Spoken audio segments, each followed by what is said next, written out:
Hola, buenas tardes, yo soy David Pérez Vega y este es mi canal literario Bienvenido Bob. Hoy quería hablar de este libro, Trabajos de Juan José Saer, escritor argentino, nacido en Serodino en 1937 y muerto en París en 2005. Ya hice un vídeo hablando del Limonero Real, que es una novela de 1974, y dije que esta era la última obra que me faltaba de la narrativa de Saer, es decir, ya he leído todas sus novelas y todos sus libros de cuentos, y estaba ahora leyendo los ensayos. Lo había solicitado a la editorial española Rayo Verde, que está sacando la obra de Saer en España, son unos valientes. Este libro de ensayos, que tiene textos desde 1965 a 1996. Le complementa este libro trabajos porque tiene sus textos literarios o artículos escritos a partir del 2000, es decir, entre el 2000 y el 2005, principalmente para 3 periódicos. Los leí casi seguidos con una novela entre medias. Ya digo que lo tiene Rayo Verde. Este es 6 Parral Argentina, que lo compré hace como 10 años a un librero que venía a la Feria del Libro de Madrid, en la que se pone en el Retiro, y traía libros de allí. Y yo sabía que en España no estaba, porque esto en España 6 Parral no lo ha editado, y me costaba más barato, 10 euros. Y lo que pasa es que se me había quedado como sin leer en las estanterías, pues no sé, como 10 años. Pero como tengo el proyecto de que quiero poner toda la obra de Saer en el canal, porque la tengo toda comentada en el blog, aunque van a tener que ser estas reseñas que hago leyendo, sin mirar a la cámara, pero creo que merece la pena que esté aquí Saer. Pues quería también leer su obra articulística. Entonces, ya he hecho una reseña del concepto de ficción, trabajos todavía no lo tiene Rayo Verde, pero imagino que lo tendrá en el futuro.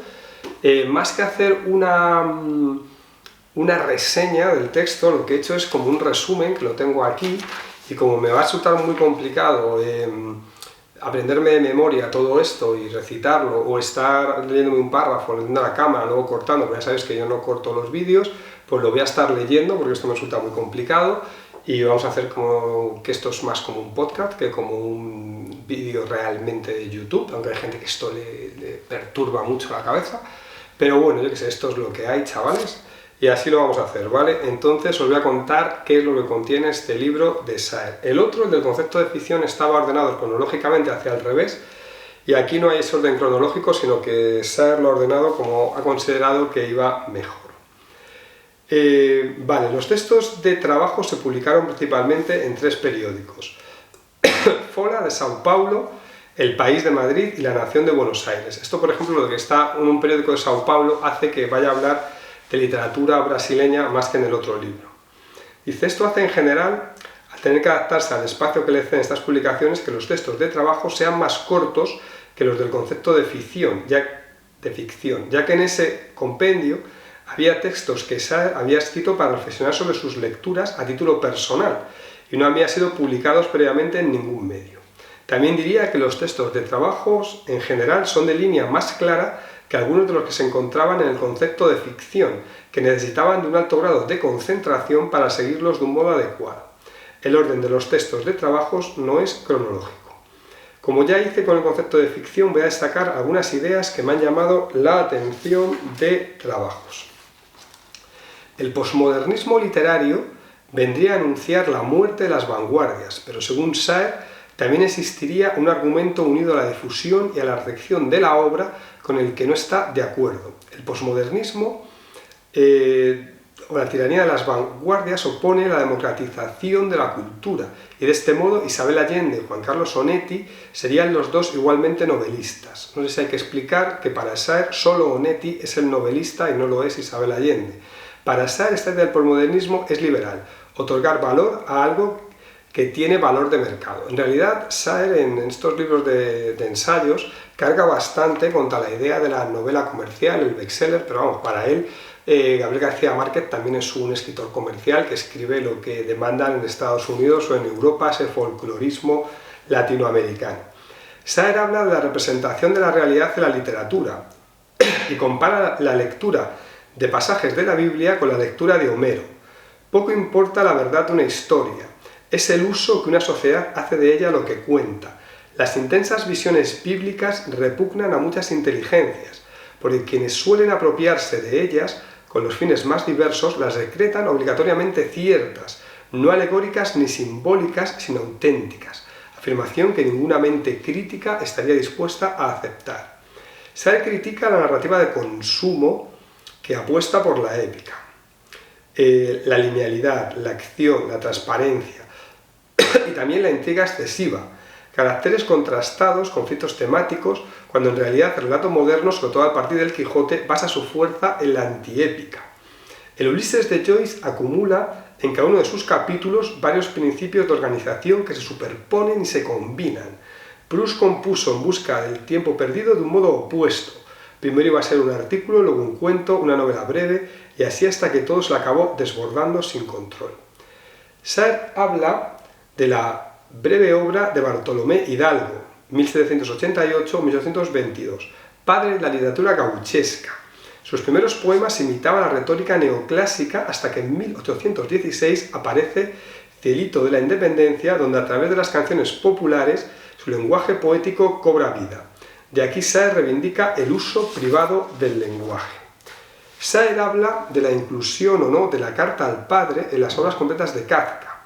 La Carta al Padre sería un libro único si no hubiesen sido escritas las Confesiones de San Agustín, porque dice él que los dos libros contienen una estructura idéntica. Saer se pregunta si sobrevivirá la cultura argentina a la crisis del 2000. Para Saer, la literatura argentina ha florecido siempre en medio de la violencia política. Saer destaca la influencia de los autores brasileños sobre el resto de escritores latinoamericanos que escriben en español. Así ensalza, por ejemplo, a Guimarães Rosas. De los más grandes nombres de la creación novelística posteriores a Cervantes se confiesan deudores de este texto inagotable. Uno de los aportes fundamentales de Cervantes a la narrativa moderna es la moral del fracaso. Saer elogia al poeta francés Francis Ponge, al que no conocía. Saer pondera positivamente la primera traducción del Ulises, la de J. Salas Subirát. Uno de los mejores artículos del libro es aquel en el que Saer pone en tela de juicio las famosas pero cuestionables opiniones sobre literatura de Vladimir Nabokov. Las llama las absurdas opiniones de Nabokov. En su libro sobre literatura, Nabokov afirma que él piensa como un genio, pero opina Saer que nada lo justifica. Nabokov habla mal de Freud, Conrad, Eliot, Thomas Mann, Faulkner, Camus, Dostoyevsky, pero no escatima su admiración hacia cualquier profesor universitario que haya hablado bien de sus libros o hacia escritores ingleses de segunda fila como Wells. Saer elogia El hombre sin atributos de Robert Musil, a la que considera una de las grandes novelas alemanas. Saer vuelve a hablar en trabajos, como ya lo hizo en El arte de la ficción, del movimiento Nouvelle Romane, el último gran movimiento literario significativo de las letras francesas, y vuelve a ensalzar a Robert Grillet, del que yo no he leído nada, pero sé que Galaxia Gutenberg ha vuelto a sacar algún texto suyo. Es bonito el artículo sobre Felisberto Hernández, al que considera uno de los grandes autores del siglo XX. Sartre apoyó y lanzó en Francia al autor maldito Jean Genet. Saer ensalza la novela Respiración artificial, de 1980, de Ricardo Piglia, que propone la historia no como objeto de representación, sino como tema. Saer no cree en los parámetros de la novela histórica. Una novela escrita hoy en día y que transcurre en la Edad Media es sólo la proyección de un individuo actual con una fantasmagoría que él confunde con la Edad Media, y la cual sería tan inoportuno aplicar el epíteto de histórica como a un baile de máscaras. Es interesante el artículo sobre Robert Walser, quien, mientras estuvo internado en un sanatorio mental, escribía en trozos de papel minúsculos y adaptaba sus escritos al espacio disponible. 526 manuscritos que necesitan de lentes de aumento para ser descifrados, y que se han descifrado algunos y otros no, porque claro, cuando el boli tenía alguna irregularidad, se comía como lapicero una palabra entera. Saer elogia como esa potencia de ese pequeño papelito, que era como lo que motivaba a Robert, lo voy a decir bien en alemán, Robert Balza a escribir, que no se dice Walser realmente. Dice, Saer, como ya hizo Borges, habla de las 1001 noches y dice que al libro original se le han añadido historias que no proceden de la época en la que fue escrito, como la historia de Aladino y la de Sinbad el marino. Saer ensalza la figura del poeta argentino Hugo Gola, al que yo no conocía. Saer habla de la novela Muchat y Pecuchet de Flaubert y dice que es precursora de la obra de Kafka. Saer habla de la familia en la literatura y nos recuerda, como dato curioso, que Sherlock Holmes tenía un hermano que trabajaba en el Foreign Office y que al parecer era el más listo de la familia y que Sherlock Holmes le tenía que consultar los casos más difíciles. Saer recuerda al paraguayo Augusto Roa Bastos en Argentina. En Buenos Aires fue donde escribió su gran obra Yo el Supremo, cuyo rasgo principal, dice él, que es la desmesura. Saer habla del rechazo que sufrió por parte de la crítica a la segunda novela de Dostoyevski, El Doble, después de la buena acogida que tuvo la primera, Las pobres gentes. Es bonito el artículo en el que Saer cuenta cómo la literatura argentina entró en su vida. Los primeros versos de Martín Fierro no los leyó, sino que los escuchó en una película y destaca como su aire popular. Saer vuelve a ensalzar los valores de la poesía brasileña y me llama la atención esta frase: Vidas secas, de Nelson Pereira dos Santos, que a mi parecer es la obra maestra del cine latinoamericano. No la conocía esta película y la verdad es que siento curiosidad por ella. Saer rinde homenaje a su admirado poeta de Entre Ríos, Juan L. Ortiz, que murió en 1978. Para Saer, Ortiz es el más grande poeta argentino del siglo XX, también era su amigo, ¿no? Quizás lo mejor del libro son las 45 páginas finales dedicadas a Juan Carlos Onetti. Sobre todo ensalza La vida breve, novela que para Saer transita entre el realismo y lo fantástico. Una novela en la que el protagonista, Brausen, crea la ciudad de Santa María a partir de su imaginación. Sus habitantes saben que han sido creados por él, a quien levantan una estatua en una plaza como fundador de la ciudad. Sin duda, debo al fin leer La vida breve, la obra fundamental de Onetti, que aún lo he leído, aunque he leído casi toda su obra restante. Los textos de trabajos me han parecido más accesibles que los del concepto de ficción. En general también son más cortos. De trabajo destaco, como ya he dicho, esas 45 páginas finales sobre Onetti.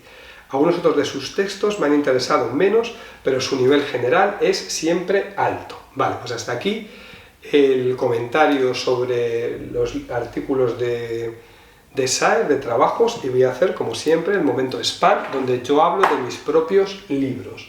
Esto no es Bambi, mi novela crítica sobre el mundo de los auditores, el abuso de las empresas norteamericanas al que someten a gente muy joven.